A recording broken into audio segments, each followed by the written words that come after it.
dan eh, nasional, karena ternyata tidak ada sejarah yang berdiri sendiri. Terkait polemik nasab ini, tentu saja bagi kami ini adalah keadaan yang sangat memprihatinkan, karena makin kesini ternyata polemik ini semakin memanas dan sepertinya akan menimbulkan gesekan yang sangat keras. Seharusnya polemik ini bisa berhenti sejak awal apabila mereka yang merasa dikritisi menyikapinya dengan legowo, dengan dengan rileks, dengan santai, menjawab semua tantangan dengan cara yang seharusnya. Tetapi karena kritisi ini kemudian ditanggapi dengan sikap-sikap yang menurut kami itu sikap-sikap arogan, ya, sikap-sikap yang tidak dewasa, maka polemik ini menjadi semakin memanas. Memang saya kira tidak ada seorang pun yang sanggup begitu saja melepaskan hegemoni kegagahan, apalagi hegemoni kemuliaan yang didapat dari perlakuan banyak orang yang dalam tanda petik menghamba pada kita. Kemuliaan yang di dalamnya juga menjaminkan kehidupan, menjaminkan kesejahteraan, menjaminkan kehormatan. Jadi kalau ada kondisi semacam ini, apalagi ini sudah berjalan ratusan tahun, saya yakin tidak akan ada seorang pun yang siap dikritisi kemudian dihancurkan hegemoni ini. Ada beberapa yang saya kira menarik untuk kita soroti di dalam keprihatinan ini. Pertama adalah bagi dalam hal ini Bani Alawi yang dikritisi, saudara-saudara kita yang dalam hal ini bagi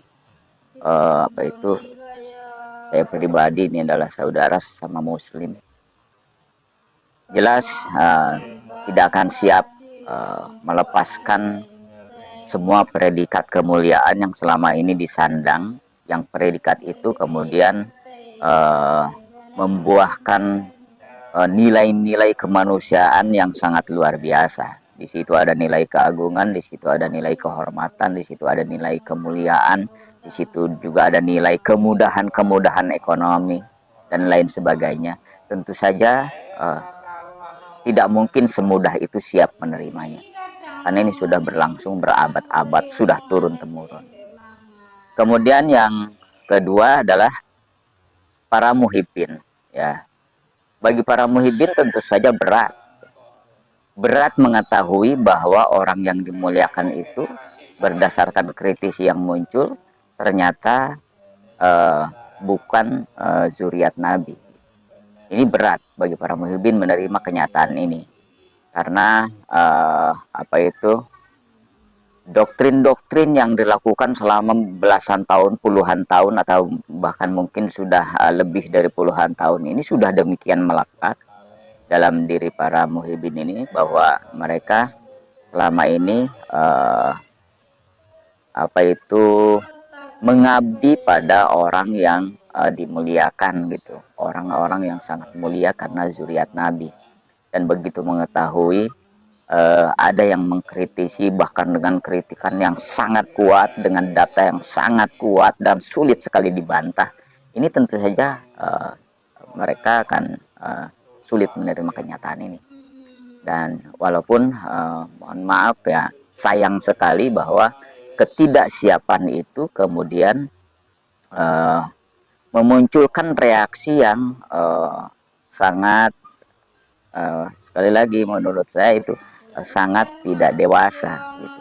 Kemudian selain para muhibin, yang berikutnya adalah orang-orang yang selama ini tidak menjadi muhibin, orang-orang yang bisa jadi membenci Bani Alawi, membenci karena banyak sekali juga orang-orang yang tidak suka ya atau membenci kelompok ini. Mereka juga sama mungkin sangat terkejut dengan kritisi yang muncul belakangan ini. Bagaimana orang-orang yang selama ini mungkin bagi mereka itu orang-orang yang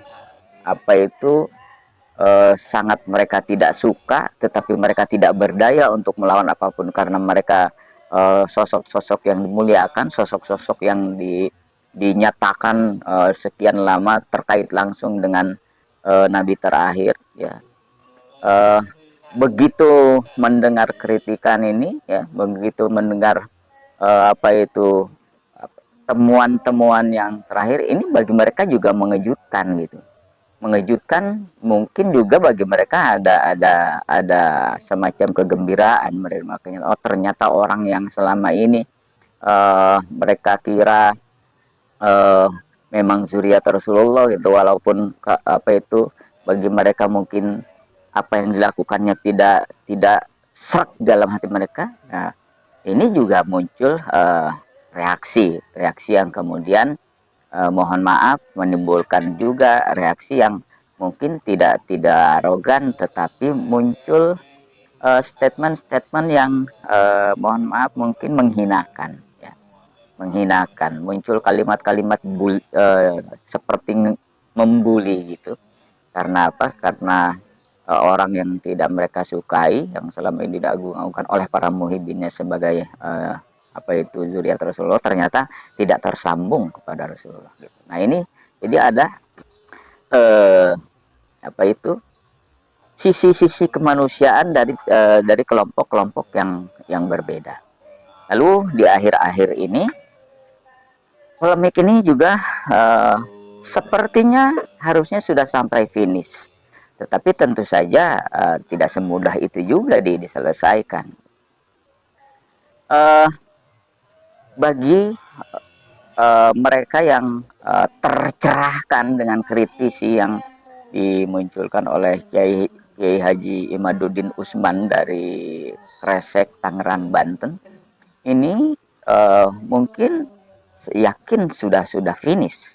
Seperti misalnya Raden Haji Roma Irama gitu, yang saya lihat di Facebook beliau sudah tegas menyatakan bahwa sejak hari beliau memposting, maka beliau sudah menyatakan bahwa hakul yakin bahwa dia berkeyakinan bahwa Bani Alawi itu bukan zuriat Nabi gitu. Tetapi beliau juga dengan tegas menyatakan pengetahuan ini sama sekali tidak merubah kecintaannya pada para Bani Alawi. Kemudian di kalangan politisi kita tahu bahwa ada Mahfud MD, ini tokoh nasional yang bagi masyarakat Indonesia tentu saja sangat penting ya. Beliau sendiri juga dengan tegas menyatakan bahwa dia tidak percaya bahwa Bani Alawi itu adalah keturunan Rasulullah. Ditambah lagi dengan kenyataan banyak sekali video-video di YouTube yang itu dengan tegas statement-statement dari para pendakwah Bani Alawi, daripada mubalik Bani Alawi yang mengeluarkan statement-statement yang sangat tidak bersahabat ya, sangat menyakiti orang-orang nasionalis ya. Di situ ada kalimat-kalimat bahwa Indonesia milik Tarim, artinya Indonesia itu milik orang-orang Tarim. Kemudian ada kalimat-kalimat lain yang oleh Pak Mahfud MD sudah menjadi bagian yang menimbulkan rasa nasionalisme beliau itu bangkit. Nah, saya kira bukan cuma dua tokoh itu saja gitu. Banyak sekali masyarakat-masyarakat di Indonesia ini yang merasa tercerahkan. Ini terbukti dengan beredarnya juga surat-surat dari beberapa cabang organisasi-organisasi di bawah NU yang dengan tegas melarang atau meminta masyarakat untuk tidak mengundang para Habib gitu. Artinya uh, bagi mereka yang sudah merasa tercerahkan ini dianggap sudah selesai, cukup sudah bahwa betul Bani Alawi atau uh, para Balawi atau para Habib ini bukan zuriat Nabi Shallallahu Alaihi Wasallam. Tapi bagi mereka yang uh, apa itu sudah menjadi muhibin yang sudah melekat dalam dirinya, tentu saja ini berat. Bagi mereka ini belum selesai. Seandainya ini mau dianggap selesai oleh saudara-saudara kita dari Bani Alawi dan para muhibinnya, maka sikap yang harus diambil harusnya ya sudah diam gitu. Diam gitu, jangan lagi berteriak-teriak bahwa kami zuriat Nabi di dalam darah kami mengalir darah Rasulullah, di dalam diri kami mengalir darah Rasulullah. Cukup sudah, cukup bahwa keyakinan bahwa mereka zuriat Nabi ya sudah, pegang saja sendiri, tidak usah diteriakan kepada orang lain. Saya kira kalau sejak awal sikap ini diambil, ini tidak harus panas seperti sekarang. Keyakinan itu cukuplah pegang sendiri gitu. Diyakini sendiri, ya kemudian perlihatkan kelayakan perilaku, kelayakan akhlak sebagai zuriat Nabi. Perlihatkan saja gitu. Nah, kemudian apabila ini dirasa belum selesai, ya maka satu-satunya hal yang bisa dilakukan oleh saudara-saudara kita dari Bani Alawi adalah bagaimana caranya mereka bisa memperlihatkan fakta-fakta ya, baik itu berupa manuskrip ataupun catatan-catatan, mungkin catatan kronik atau apa saja yang bisa membantah temuan-temuan dari Kiai Haji Imaduddin Utsman ini. Karena tidak bisa memang, ya saya setuju dengan pemikiran para ilmuwan bahwa eh, pengetahuan ilmiah, temuan ilmiah, fakta-fakta ilmiah memang harus dilawan dengan itu, dengan fakta ilmiah, dengan temuan ilmiah, dengan apa referensi-referensi ilmiah juga. Nggak bisa temuan ilmiah kemudian dilawan dengan arogansi, ya, apalagi dengan tantangan berduel. Bagi saya apalagi kami dari kalangan para budayawan ya, para penggiat adat budaya Indonesia, sikap-sikap semacam itu sama sekali tidak menyelesaikan persoalan, sama sekali tidak menjawab tantangan gitu. Jadi tantangan-tantangan duel semacam itu ya hanya bisa dilakukan untuk porsi duel gitu. Tidak bisa porsi ilmiah kemudian uh, harus dijawab dengan itu. Jadi jawablah sesuatu yang ilmiah. Apakah yang oleh uh, saudara-saudara kita dari para pencinta Kiai Haji Imaduddin ini yang temuan ilmiah ini dianggap ilmiah atau tidak gitu. Apakah oleh teman-teman Bani Alawi ini dianggap kurang ilmiah, mau dianggap seilmiah apapun, mau dianggap kurang ilmiah apapun, tulisan balaslah dengan tulisan gitu. Diplomasi balaslah dengan diplomasi, temuan balaslah dengan temuan gitu. Itu idealnya. Taruhlah misal ini bukan nggak dianggap tesis ilmiah, dianggapnya apa? Skripsi atau karya tulis. Ya, jawablah. Kalau itu tesis ilmiah, jawablah dengan tesis ilmiah. Kalau itu dianggap skripsi, balaslah dengan skripsi. Kalau itu dianggap makalah, balaslah dengan makalah gitu. Nah, ini yang sampai sekarang ini tidak pernah bisa dijawab dengan dengan baik ya, dengan baik oleh teman-teman dari Bani Alawi, bahwa ada orang-orang yang berusaha menjawab ya, ada beberapa orang yang menjadi wakil dari Rabithah Alawiyah untuk menjawab, tapi belum memberikan jawaban. Apa yang mereka lontarkan, apa yang mereka uraikan, sama sekali tidak mematahkan temuan-temuan dalam tesis yang dilontarkan oleh Kiai Haji Imaduddin Usman. Jadi bagaimana sikap kami di Balai Adat Kearifan Tangerang menanggapi hal ini?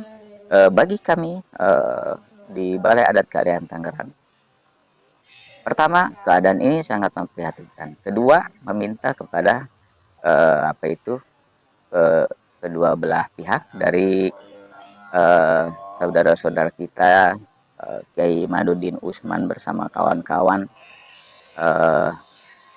setelah temuan-temuan yang benar-benar tidak bisa terbantahkan ini, tidak bisa dibantah sampai saat ini, janganlah ini juga membuat kemudian apa itu membuat mabuk kepayang ya, mabuk kepayang, karena saya lihat ada beberapa apa itu apa ya, statement-statement dari para pencintanya itu yang mengeluarkan juga kalimat-kalimat bullying itu ya. Jadi nggak usah jadi bahan membuli ya, bahwa kemenangan faktual ini jangan membuat besar kepala ya. Hati-hati, saya mewanti-wanti, jangan ini didorong oleh emosi, oleh nafsu ya, oleh apalagi dilatar belakangi dengan kebencian, jangan ya, jangan. Saya yakin Kiai Imaduddin Usman bersama teman-teman memulai ini juga tidak dalam konteks kebencian, kemarahan dan lain-lain, pasti dalam konteks menegakkan kebenaran, sebagaimana dilontarkan juga oleh Kiai Haji Imaduddin Usman, bahwa apa yang dilakukannya adalah dalam konteks menegakkan kebenaran. Kemudian dari teman-teman Bani Alawi, cobalah jadikan ini bahan introspeksi ya, bahan introspeksi, karena jujur bagi bukan cuma bagi orang-orang yang tidak suka dengan Anda ya. Bukan cuma bagi orang-orang yang berbeda pandangan politik dengan Anda, tapi bagi orang-orang lain, terutama orang-orang yang diam seperti para pelaku budaya, itu mereka lebih banyak diam, tapi melihat, sebenarnya melihat ada beberapa perilaku yang tidak menunjukkan akhlak yang baik, sama sekali tidak menunjukkan akhlak Rasulullah, bahkan bertentangan dengan akhlak Rasulullah. Dan banyak statement-statement yang seperti Pak Mahfud MD sampaikan, banyak statement-statement, dan itu nggak bisa dibantah karena videonya masih banyak berseliweran di medsos. Statement-statement yang menyakiti nasionalisme orang-orang Indonesia, menyakiti nasionalisme orang-orang yang sangat mencintai tanah air, kemudian menyakiti mereka yang masih menjadi bagian dari zuriat Wali Songo. Berhentilah berhentilah merasa paling mulia, berhentilah merasa paling tinggi, berhentilah merasa paling layak dihormati ya. Sebelum bisa menjawab dengan dengan tegas, faktual, dan berdasarkan apa itu referensi-referensi yang kuat persoalan ini, berhentilah untuk merasa paling paling tinggi, karena ketika orang lain merasakan ini, tidak akan ketemu kenyamanan. Ini akan terus berpolemik. Jadi sekali lagi kita berharap polemik ini segera berhenti, masing-masing bisa menahan diri dari Bani Alawi. Cobalah introspeksi, memperbaiki diri, memperbaiki akhlak, dan berhentilah merasa paling tinggi, paling atas, paling mulia. Karena sampai sekarang bantahan yang dilontarkan oleh Kiai Imaduddin Usman dan kawan-kawan itu hampir tidak bisa dijawab. Kemudian dari teman-teman Kiai Haji Imaduddin Usman dan kawan-kawan agar bisa meredam para pencintanya untuk tidak melontarkan statement-statement yang mengejek, meledek atau membuli gitu. Supaya apa? Supaya persatuan ukhuwah kita sebagai muslim, kemudian persatuan NKRI kita tidak terganggu. Ada banyak yang dipertaruhkan ketika kita saling berkelahi, adalah kesatuan NKRI, adalah ukhuwah Islamiyah gitu. Itu yang akan menjadi pertaruhan, dan itu sangat mahal. Walaupun sebenarnya kita sudah juga diberikan isyarah-isyarah bahwa ya di akhir zaman nanti memang akan muncul kekisruhan besar. Ya, bisa jadi bahwa kekisruhan itu kita yang menciptakan saat ini, belum tahu juga. Tapi selama kita masih bisa menahan diri, bisa menghindar dari kekisruhan itu, kenapa tidak gitu. Ayolah bahwa kita sama-sama bisa memperjuangkan kesatuan NKRI ini, ya, kesatuan NKRI ini dengan